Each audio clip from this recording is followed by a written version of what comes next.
Bonjour à tous les amis, ici Luigi et on se retrouve encore une fois pour une attaque un peu décortiquée. Il s'agit d'une attaque en AQH Mobile sur un TH10 réalisée pendant un match e-sport. Donc c'était un match de la Warcore League un jeudi soir, donc format de 2 heures, 20 attaques qui doivent être faites rapidement, donc c'est-à-dire qu'il faut se strater assez vite. Et là, qu'est-ce que je vois en face? Je vois tout simplement un TH10 pas maxé. Donc déjà, ça veut dire que c'est sur celui-là qu'il faut taper. Et ça vous laisse tout simplement, un TH10 pas maxé vous laisse plus de marge de manœuvre sur les sorts, sur les différentes parties de vos attaques. Et même sur votre marge d'erreur pendant l'attaque. Donc il y avait pas photo, hein, c'était celui-là qu'il fallait taper pour faire du 10-10. Et on remarque en plus dans l'organisation de ses défenses, 3 anti-aériennes qui sont prenables par un AQH.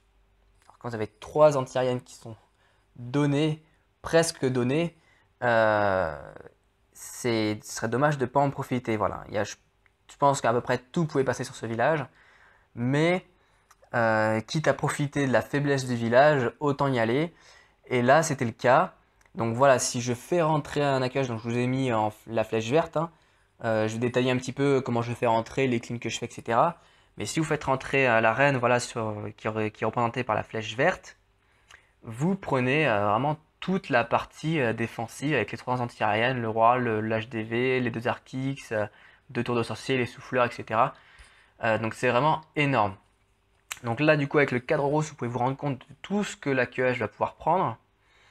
Je mets en assuré tout ce que ça va, tous les compartiments qui seront pris par ma reine sans rentrer dedans. Donc c'est assez énorme. Du coup, vous pouvez vous rendre compte que ça fait que le village est découpé un petit peu en deux. La partie un peu supérieure à gauche de mon AQH qui va permettre de tomber beaucoup d'anti-aériennes avec du coup juste, enfin pas forcément beaucoup de troupes, hein, du coup 4 guérisseuses, 2-3 troupes de clean et de 3 CB pour que ça rentre. Enfin un peu plus que de 3 CB, vous me direz. Mais du coup assez économe sur cette partie-là. Sur l'autre partie, reste quoi? Il reste que 2 tours de sorcier, donc niveau dégâts de zone, ça va. Il reste quelques tours d'archer, dont une seule max. Il reste une seule anti-aérienne, donc 2 molosses suffit. J'ai pas besoin de bullies, donc je peux prendre un molosse max dans le château de clan.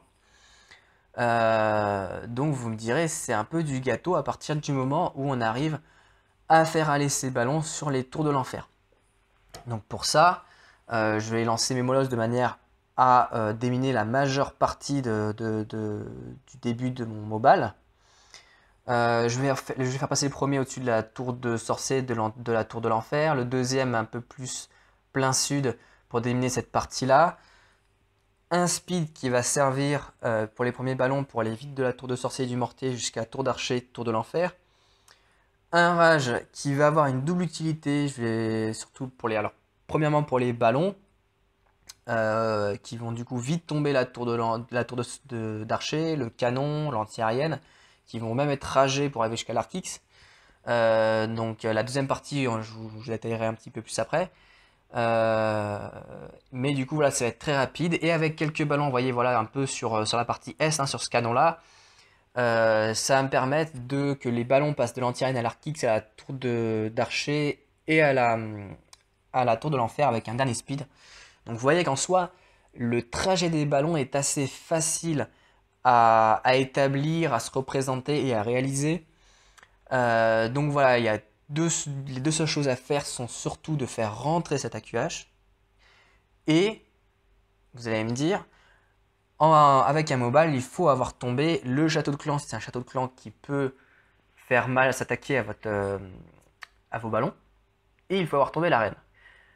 Pour le château de clan, par rapport au rayon d'action du château de clan, je le déclenche avec mon AQH. Il y rentre, ma reine déclenchera toute seule le château de clan, et du coup je vais m'en occuper.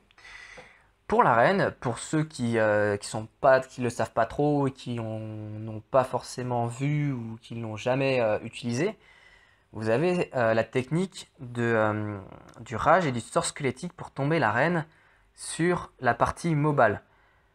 Tout simplement, ce qu'il faut, c'est mobiliser la reine sur vos molosses Et pendant ce temps, vous, dans un rage, donc c'est pour ça que le rage était utile pour deux choses, donc pour les ballons, et dans ce rage, dans ce même rage qui sert à vos ballons, vous déposez un sort squelettique. Il faut, si vous en prenez un seul, il faut qu'il soit max par contre. Ce sort squelettique permet tout simplement, pendant que la reine tape sur le molosse, de s'attaquer à la reine défensive et de la tomber. Quand vous utilisez cette technique, qui est très efficace, vous devez faire attention à deux choses. La première chose, c'est regarder quelles sont les défenses qui protègent la reine défensive. Les squelettes sont susceptibles, comme n'importe quelle troupe, aux dégâts de zone. Donc ça veut dire tour de l'enfer, tour de sorcier, tour à bombe et même mortier. Il n'y a pas de mortier, pas de tour de sorcier déjà près de la reine défensive. Donc ça c'est déjà un très bon point. Il y a une seule tour à bombe qui n'est pas max. En plus, je vais poser le sort squelettique assez tardivement. J'attends que les ballons soient dans le rage. Donc ça va prendre une seconde au ballon pour tomber cette tour à bombe. Du coup, mon sort squelettique ne prendra peut-être qu'un tir de tour à bombe au maximum. Donc ça, c'est pas trop gênant. Mais vous avez deux tours de l'enfer. Alors, comment faire parce que pour pas être ciblé par les deux tours de l'enfer en même temps? Eh ben, le sort squelettique, c'est le petit rond noir que vous avez dans ce sort de rage là. Et du coup, vous voyez que je le place assez bas par rapport à la TDE qui est un peu au-dessus. Et la TDE qui est un peu plus à gauche, je la gèle. Donc vraiment, il n'y a aucun souci pour que ça passe au niveau des défenses autour. L'avantage aussi, c'est que le compartiment est grand, que vu que l'anti-aérienne est à côté, vraiment dans le même compartiment, et à côté de la reine défensive, je sais que la reine défensive ne va pas partir suivre un molosse dans un autre compartiment et que je vais avoir du mal à lâcher mon sort squelettique dans le bon compartiment pour que ça tombe la reine. Je sais là que la reine va rester dans son compartiment et va rester sur le molosse et que mes squelettes vont pouvoir l'attaquer très facilement. Je vais pouvoir le déposer très facilement sans trop, me donner du mal. Donc du coup, je vais pouvoir tomber cette reine sur la partie 2, vous allez voir. Et voilà. Vous allez voir un petit peu comment j'ai managé comment j'ai managé l'AQH, enfin la rentrée de mon AQH. On va passer à l'attaque. Hop. Donc ça commence. Et première chose à faire, c'est de commencer le clean pour ma reine. Donc, je lance mon petit archer à gauche, mon moby dragon un peu en dessous. Le but, c'est de ne pas oublier de défense. Et voilà, pendant que mon moby dragon commence à faire le clean un peu en dessous, pour être sûr que ma reine ne passe pas le coin pour descendre au sud, ce qui serait un peu dommage. Je lance mon roi au-dessus. Donc voilà, j'utilise l'utilisation du roi encore une fois. Il sert toujours à quelque chose. J'aurais pu utiliser des troupes, un golem, des géants pour faire le clean. Non. Autant le roi, il me servira pas sur la phase mobile, il me servira pas, il aidera pas plus la reine que ça pour prendre les objectifs que j'ai cités. Donc autant l'utiliser pour économiser des troupes et pour mettre plus de ballons sur la partie mobile et pouvoir se lâcher et vraiment tomber les défenses plus vite. Par rapport à la QH, vous voyez que voilà, du coup, je sors le château de clan. Le premier rage n'était pas nécessaire pour la maintenir en vie. Par contre, son utilité était de gagner du temps, notamment pour tomber cette anti-aérienne vite, puisqu'il fallait que l'anti-aérienne soit tombée pour pouvoir lancer la partie mobile. Et surtout, ça permet à ma reine de se régénérer avant d'affronter le château de clan. J'ai un seul sort de poison. C'est plutôt pratique d'être à la fois encore enragé et full life quand vous combattez un château de clan avec baby dragon, sorcière, etc. Là, pareil, vous voyez, j'ai mis le rage un peu plus tôt pour tomber plus vite l'HDV, tomber plus vite le roi. Et pour conserver le pouvoir. La partie mobile qui est lancée, donc vous voyez, je lance les deux molosses comme sur le skish. Le premier speed, voilà, pour vite tomber les défenses. Et vous voyez que j'ai pas lancé sort squelettique pour l'instant. J'attends, je gèle la T2, j'ai enragé. Et là, je dépose le sort squelettique. Et les quelques ballons qui restent, vous voyez, j'ai encore un molosse qui est encore en vie. Et qui explose à ce moment-là.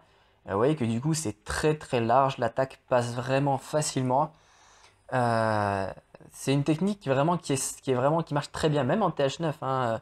TH9, vous avez une reine, faire du classique, c'est-à-dire aller prendre la reine avec le commando et faire la partie mobile de l'autre côté, c'est un peu compliqué. Et bien peut-être qu'en inversant tout simplement, ça sera plus facile. Aller prendre la partie qui est difficile en aérienne avec vos héros et d'autres troupes et tomber cette reine avec un sort squelettique et un rage et vos molosses qui sont sur l'anti-raine à côté d'elle. J'espère que l'attaque vous a plu. En tout cas, n'hésitez pas à me le dire dans le commentaire et à faire partager. Ciao!